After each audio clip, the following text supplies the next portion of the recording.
প্রকৃতিতে যত ধরনের প্রাকৃতিক তেল পাওয়া যায় তার ভিতরে মহামূল্যবান হচ্ছে এই ক্যাস্টর অয়েল। আমি যে গাছের পাশে দাঁড়িয়ে আছি এটাই সেই বিখ্যাত ক্যাস্টর গাছ, এবং এটাকে বাংলায় বলা হচ্ছে ভ্যান্না অথবা রেডি।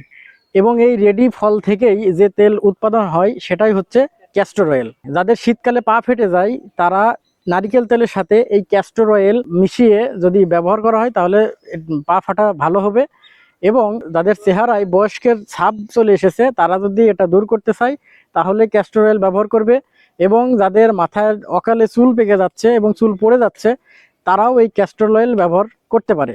এই ক্যাস্টর অয়েল দিয়ে বিভিন্ন ধরনের প্রসাধনী তৈরি করার পাশাপাশি এটা দিয়ে রং তৈরি করা হয়, লুব্রিক্যান্ট তৈরি করা হয়, এবং বিভিন্ন প্লাস্টিক কারখানায় এটা ব্যবহৃত হয়ে থাকে। এবং এই ক্যাস্টর অয়েল যাদের ঠান্ডা কাশির সমস্যা আছে তারা এই ক্যাস্টর অয়েল গলার নিচ দিয়ে যদি ব্যবহার করে প্রতিনিয়ত তাহলে খুব দ্রুতই ঠান্ডা কাশি দূর হয়ে যাবে। এবং এই ক্যাস্টর অয়েলটা কিভাবে তৈরি করবেন, আমার হাতে যেটা দেখতে পাচ্ছেন এই ফলটা যখন পেকে যাবে, পেকে যাওয়ার পরে এর ভিতরে বিচি আছে, এই বিচিগুলা আলাদা করে এগুলো প্রথমে গরম পানিতে সেদ্ধ করতে হবে।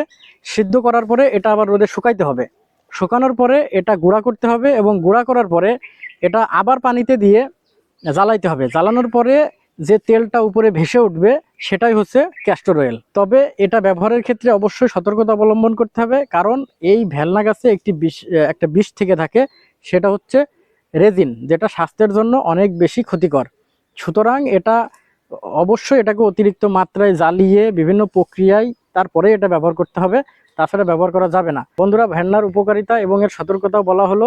আপনাদের এলাকায় এই গাছ আছে কিনা, যদি থেকে থাকে তাহলে এটাকে আপনারা কি নামে ডেকে থাকেন অবশ্যই কমেন্টে জানিয়ে যাবেন।